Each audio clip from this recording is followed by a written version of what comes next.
The British Army's new home in Afghanistan is a dangerous landscape. An ancient ruined fort overlooks the Helmand River, where people come these days to wash their cars. A reminder, Helmand has been fought over for centuries. Helmand is being fought over once again. Our team came here alone, unescorted by either the British or American occupying forces, or the Afghan Army for that matter. We found a place which foreign armies actually occupy in nothing but name, only in their bases.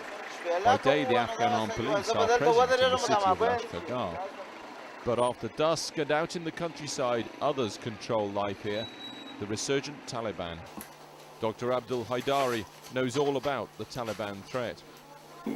Two men on motorbikes came up to my clinic where I was working. It was a long way from here, out of town, not in the city centre.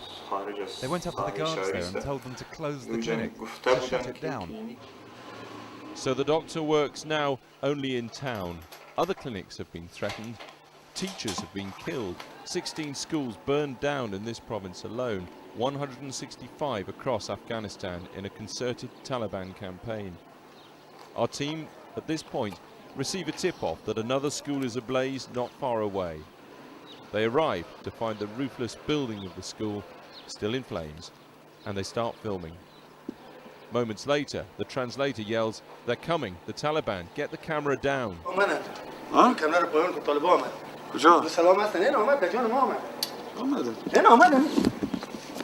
What you're about to see is unedited.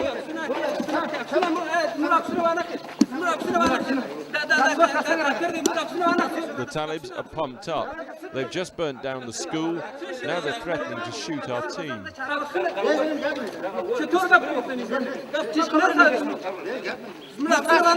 So our producer leads them over to the cameraman, explaining, "We just want to talk." But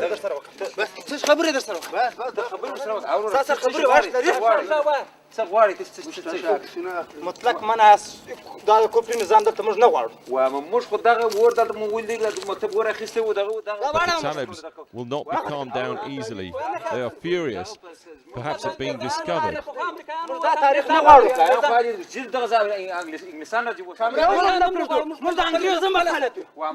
They spend time denouncing the Americans and the British for being in Afghanistan. And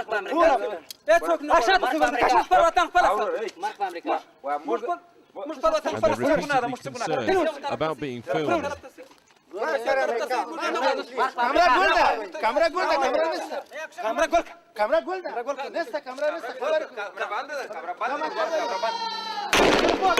Then suddenly, without warning, they're ambushed by Afghan armed police.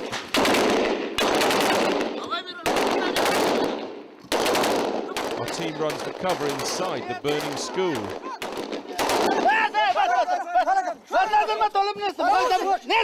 When the police get there, they can only scream, "Don't beat us, we're not Talibs, we are not Talibs."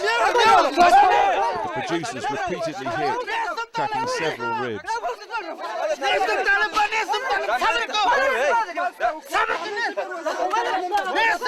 Pleased that he's not a Talib, apparently go unheard. And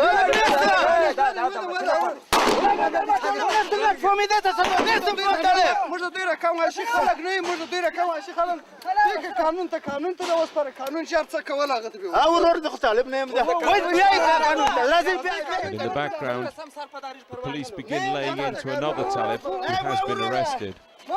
Eventually, a senior officer stops the beatings. It's an instructive encounter. For a start, the new Afghan police force, Western trained, supposedly more professional, are a shambles, firing indiscriminately, then beating anybody they capture. And what of the Talibs? Well, all of them are Afghans, not the foreigners, the Pakistanis, so often blamed for burning down schools. In power, the Taliban banned educating girls. They regard schools now in Afghanistan as part of the foreign occupation. Schools are targets. Their denunciation of the West here was immediate.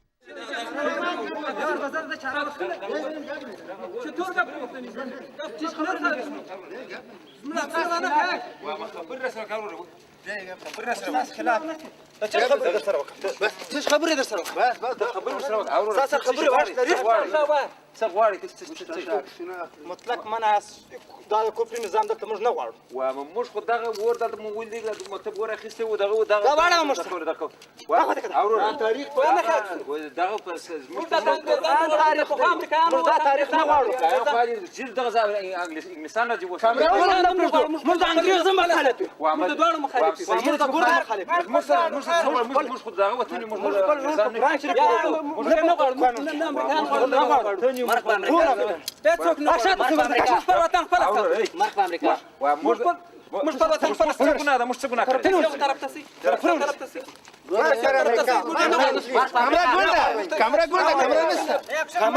کامera ګولډه نسته کامera نسته خبر کامera بند Small wonder that in the regional capital, Lashkargah, Helmand's head of education is close to despair. The government should establish real security in Helmand province.